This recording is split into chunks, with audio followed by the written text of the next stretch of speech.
Hello again. We're saying hello to David Hodgkinson, Deputy Head of Law, also known as Hodgie, the most wonderful person in my life at DMU Law School. How lucky are we to have you? Obviously. Hodgie, do you want to tell us one new thing about you or something different that you'd like your students to know? Hmm. Well, one thing does spring to mind, but not many people know this. I can't swim. I can't swim at all. I hate water, in fact. The worst thing for me, I mean, I actually could break out in a cold sweat thinking about, having to go out into the sea or something or being thrown into a river. I hate that. I shy away from water as much as is humanly possible. I prefer the hills or deserts. I'd rather be in a desert than the sea because I know Yeah. there's no water in the desert because I I can't swim. Oh, wow. So for those students that have already been told or they've seen the recording where we say you wanted to be by the sea one day, I how don't does know. that marry up? I've no idea to what do you refer. I don't know. It wasn't the last thing I would say is I want. What did somebody say about me that I wanted to be by the sea? Not at all. Never. Well, I said it. You didn't disagree. So anyway, today we're here to talk about how to write an assessment using critical analysis. So tell us, why is this topic so important to you? Yeah. Excuse me. I mean, we all care how our students are doing. And really, I see students in the first year uh, beginning to learn about application. I mean, that's the program at learning outcome is about application of law. In the second year, or what we call level five, first year being level four, and the second year, level five, it's about analysis. But in the third year, it's about critical analysis. Excuse me, and then going on further into further study, so master's level, for example, level seven, evaluation. And I see students who, really good students, who are working hard, they're getting good grades. And there's an aside, by the way, there, I should say, as long as you try your hardest, whatever grade you get is worthy of a medal, okay? So I want to say to students, don't worry if your friends are getting higher grades than you. You just do your own thing, okay? And at the end, when you graduate, that'll be yours, and you will make it work. So whatever kind of progression you're having is great. But I see students failing, and I see students getting weak or weaker grades, quite simply because they don't deliver a critical analysis in an essay, for example, excuse me, or an exam question. Mm, Because students have a tendency to describe the work as descriptive rather than being analytical. And the way to succeed is to be analytical. I see on the slide there, Eleanor, it says legal argument. And think about that. That's what these assessments are. mm, It's your argument, okay? If you support what you're saying with authority, then who can say you're incorrect? You can put forward your opinion, albeit in the third person, and you can give an analysis. So it's important to me because for many years now, have been a third year module leader. And it really pains me when I've worked with students and I try to get this message across, but then when they submit their assessments, almost instantly with some of them, you can see that there's just no analysis.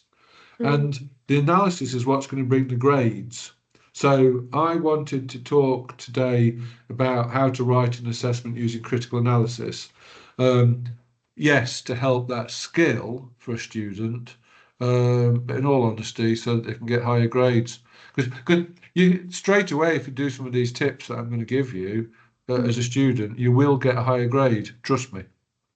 Super. I mean, I think students listening to this, they're already thinking, oh, thank God, there's the number of tips Yeah, coming.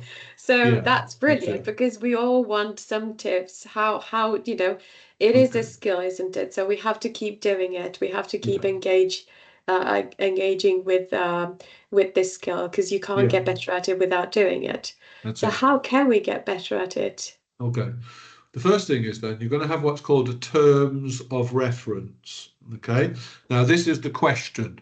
We'll call it the question, but from when we're thinking about critical analysis, we're going to call it a terms of reference. So that terms of reference might be an essay question, it might be a problem question, for example. It might be asking you to give an evaluation or a critique of a quote from a case, perhaps. As lecturers, listening to this, we all do, critically evaluate the judgment in Donahue and Stevenson by way of example. So that question is actually known as the terms of reference. So Mm, the first thing a student needs to do is understand what's being asked. It's very, very important to focus on the elements of that terms of reference. Then what we should do is, depending on the word count, we're going to split that terms of reference into what we call central research questions. So if you've got, say, a 2,000 word essay, we're going to have to get to it, aren't we? We're going to have to think of like a couple of salient, really, what is that terms of reference talking about? Because we'll mm, probably spend 1,000 words on one central research question, one aspect of it, and then 1,000 words on a different aspect. So on that rudimentary level, that brings a critical analysis straight away. Let's say we've got 4,000 words, maybe we'll have four central research questions. So we're going to take our terms of reference, the mm, assessment question, and we're going to break it down into separate parts. They mm. can become the chapters, perhaps, for your essay, or the areas for you. If it's a problem question, maybe the areas where you're going to address. I If you've got like that. to, yeah, if we've got to advise Hodgie, Eleanor, and Liz, well, in the Mm, problem question, we'll have those headings and we'll advise them through the question. yes. So that's the first thing. So you've got to know the question, you've got to know that terms of reference, and you've got to think, right, what is being asked? And we break that down into central research questions. I want to say we can break the assessment down into subcategories, mini assessments almost. And if Mm, we and hmm. then we'll structure them together. And we'll write it in those segments, and then we'll paste it all back together and stitch it back together in the end with a good Yes. conclusion at the end. Okay. So Perhaps if I can add one point to that as well, I usually say if you've got, using your example, a 2,000 word essay or assessment, or that's your word count, then if you need an introduction and conclusion, then I would take an amount of words out. So I'll say I want 500 words or 400 words to do the introduction and conclusion, halve it, 200 words each or something like that. And then the remainder then is split into the categories like you were saying that will then become chapters or points or topics or what have you. yeah, yeah. It's a great thing to say. It's a great point, Eleanor. I mean, because the introduction could even be a small abstract or something. It's just to set up the reader for the piece, set the Mm, scene. Whereas the conclusion really is a mirror image of that, a retort.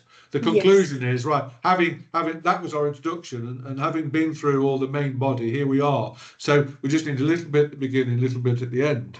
Yeah, a Mm. bit like a Christmas cracker. You've got those two things on the end with all the lovely stuff, the puzzle and the surprise in the middle, Yeah, but with the two outer bits. Yeah, so I think yeah. that's right. Take your words off first. That's a good tip. Yeah, And I'm going to make a always note of write, that. I've yeah, and learned.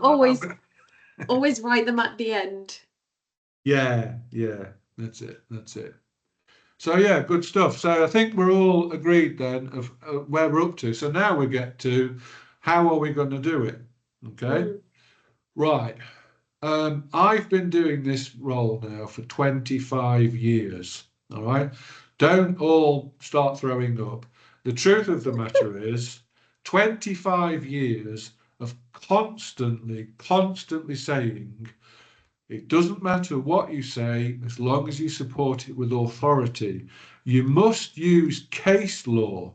We must have dicta, quotes. We need dissenting judgments, but we need them in the piece.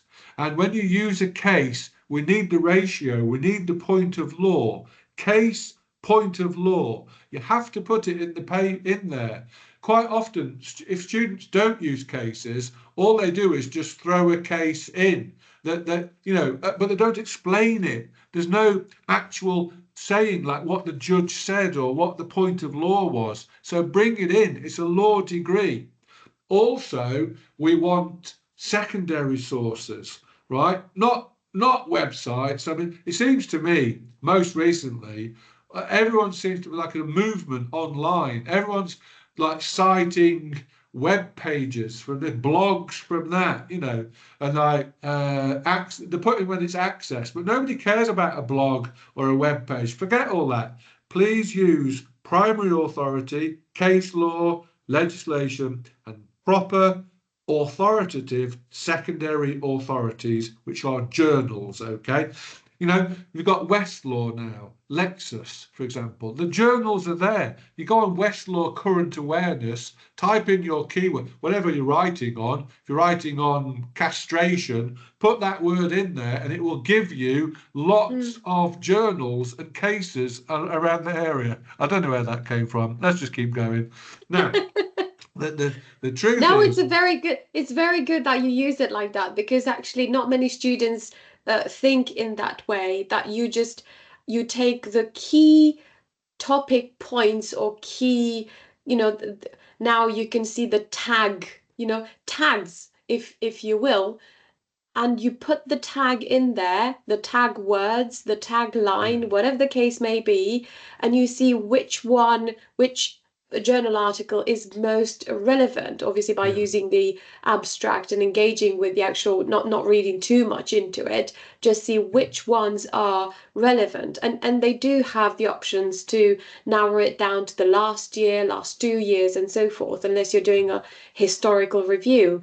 But yeah. I like that you use that word. I'm sure no one's going to actually forget about this, but this is how it is. You want to know about a specific topic, you use the keywords. Very, very Absolutely. valuable. Yeah. Yeah, absolutely. It's like magic now with these databases. You can put these Mm, words in, and yeah, you've got to sift through it. It's not going to write your essay for you, your assessment for you. You've got to read the material, of course, but it's all there at your fingertips. Well, yes. so we get that, and that becomes our legal literature.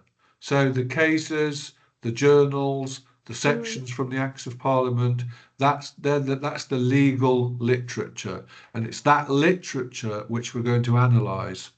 Okay, mm, now you used the phrase a moment ago, Eleanor, compare and contrast. That's what we've got to do. But we've always got to think about our terms of reference. We've always got to like hook it back, hang it on that question. Okay, so we're not just going to be put a case there and say nothing about it. We want to talk about the meanings and how those meanings impact the terms of reference. How do they answer the question? Like, do they support or deny the question? So, is a case in favour of what the terms of reference is? Is it against it? And this is all your own opinion as a student. You know, I'll give you a quick. I know we don't have very long for these podcasts necessarily. When I did my degree, okay, I was very competitive, and one of my friends who's now at the bar, he and I were both doing a tort assessment, okay, and it was on duty of care, and mm, I wrote my assessment. I was really worked hard on it, and when we got our grades back, okay, I got 60%, okay. When his assessment came back, he got 70%. Now, I just want to say something as an aside. Don't care what your friends are doing. Do your own thing, okay? And you learn from them. But it's fine having a study group. So I said to him, I said, well, how did you get 70% for that? Because I really worked at it, and I got 60. And he said, well, let's have a meeting. So we had a chat about it. And this is why he got it, because this is critical analysis. I talked about Lord Atkins' neighbourhood test in Donahue and Stevenson.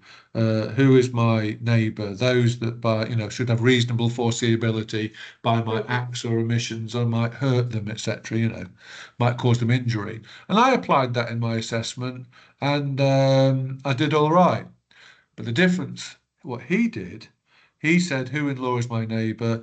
Lord Atkins, blah, blah, blah, those that by reasonable foreseeability, etc." And then he put a line, a sentence, which stuck with me from that first year. He Mhm. put, "However, it is submitted that Lord Atkins is wrong." And I was like, "You can't do that.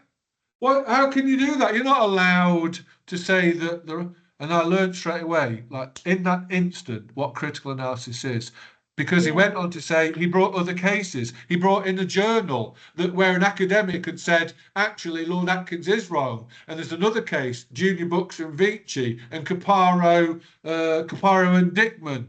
Okay, Yes. PLC, and he brought some dissenting judgment in, and he created a couple of paragraphs saying that this god of tort, Lord Atkins, was incorrect. And I couldn't believe it. It was like magic. So that's what you've got to do. You've got to take this legal literature, think of them like paints. You're gonna Mm. paint your picture, okay? You and I, Eleanor, could paint a picture of a house. Everyone's going to look at it. It's going to be a house, right? But your house is going to be different to my house. Different Always. colours, vibrancy, size, etc. Windows, Mm. the path. Okay, Yes. I like pansies. I love those purple Me pansies. too. Remind me of my grandma. She had a path with Oh. pansies up to her front door.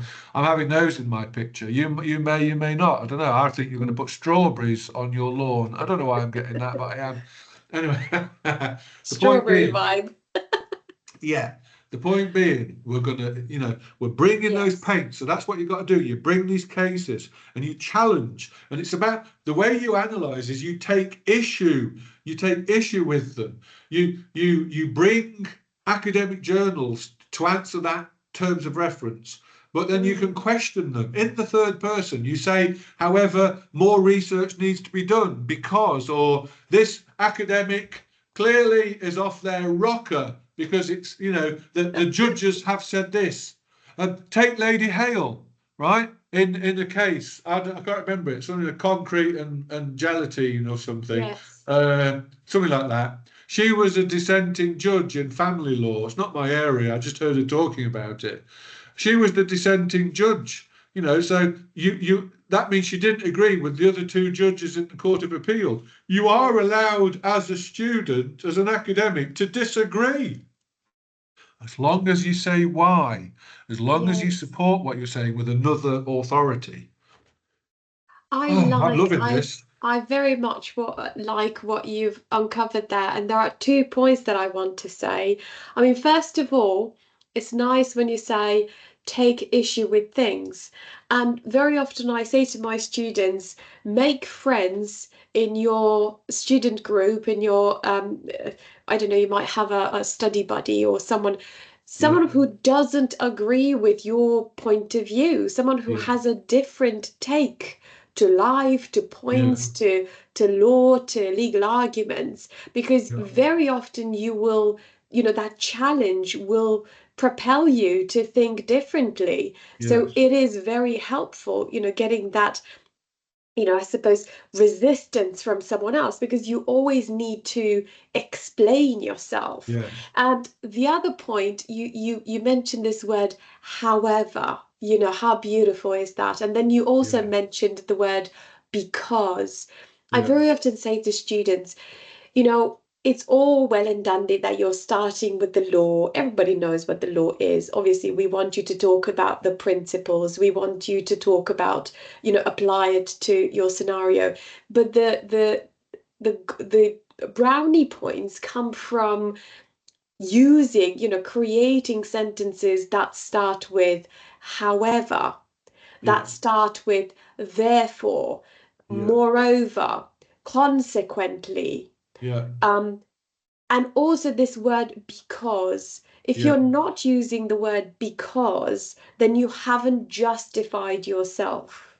absolutely. Using those keywords, I think it's, Yeah, or thinking about incorporating them into your work will lead you to have to find information that either agrees or disagrees with the yeah, point that you're trying to make. So absolutely. very, yeah, very good points. Thank you. I couldn't put it better myself. Very strong phrase that. This is relevant because, this is relevant or this impacts the terms of reference because, Mm, another strong one, a short one, this means. There's another strong one, this means. yes. And then you give your opinion as to it. Okay. Because we can't change the principles. I mean, that's not what we're suggesting here whatsoever. The principles of law are there. I mean, Lord Mm, Atkin's principle, you owe a duty of care to somebody who's reasonably foreseeable you might hurt them. That's the principle. But the way we interpret it, that's the mm, analysis. The way we bring other paints in, other ideas. Well, because really what you need a storm of argument. Okay. There's no point just describing things, just trotting it out. We need argument. These assessments should be arguments because that's what any journal that's worth its salt that you read, it's an argument. They're putting mm, forward a point. And so quite often when I say to students, do a little exercise, I say, can you give a critical analysis of a blueberry muffin? And I have to say, generally, they can't. What they do is they describe it. They might say, well, it's got blueberries in it, it's got sugar, so it comes in a paper casing, it's like a cake, and they talk about the actual muffin itself. That's not what critical analysis is. That's a description. Critical mm, analysis is a discussion of the meanings which emanate from it and the principles. So, in other words, if you were going to say to me, uh, give a critical analysis of a blueberry muffin, I would say it's blood on the hands of the farmers who till the soil in third world countries until their hands bleed. Okay, so I haven't talked about the muffin at all.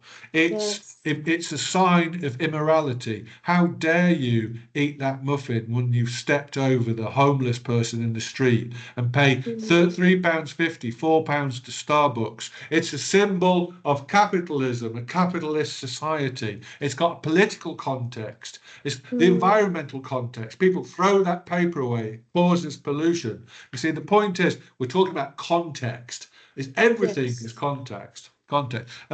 Lord Stein in Crown Against Daly said, law is context. And it is. It's all political, legal, moral, environmental, etc. Race, religion, gender, sex. It's all context. And I've been married and divorced twice, and the girl I loved left me. Oh, thanks for your sympathy. Um, Oh, thank you. it came a little bit late. I thought you were Thanks, going to say everybody. Anyway, but because I'm all right at first, but then I become very annoying. Because to me, I don't let the argument go. And this is what critical analysis is. It's about context, and we can shift the context. So what students should be doing as when we're talking about these meanings, we're talking about what the relevance of it. We should talk about it in context, like the political impact of the legal literature on the question, the context of. Sorry, I just lost my train of thought there. What was I saying? well, Ah, okay. What, did you get it? no, I did it on purpose. I'm not quite losing it yet. But no, the context of the central research questions and how they really construct their own answer. Think of it like their own uh, canvas. This is what I'm trying to say. It is a canvas. We can all look at a case or a journal, but we're going to think different things about it. Put that down in these essays, in these assessments. Yeah, I do understand, like that you underlined the context bit, especially that you're referring to judges. I mean, very often it is that the most obvious things are told by judges in even in judgments, because some obvious things are not so obvious, are they? And No. we want students to take um, to be flexible with the knowledge. We Yeah. want students to develop skills and then replicate them over and over, which then leads to them perfecting this skill. And critical analysis, sadly, you're not born with it. You just have to keep on keeping on Yeah. and Keep on practice keeping it. on. That's it. Yeah. Um, Forgive my there is impertinence. no, Yeah, because that with obvious as well. I don't let students use the word obvious in their assessments because that's I good. think in law nothing is obvious. Things might be No. clear, but we can always argue. It's about the argument. They need to argue. I mean, that's what law is. Again, as we've said before, it's adversarial. There's always two sides, if not more. Nobody cares. I suppose unless we're writing something in international law, maybe, or EU law, or looking at some kind of inquisitorial approach, sorry. Mm, But yeah, it's an argument. It's an argument.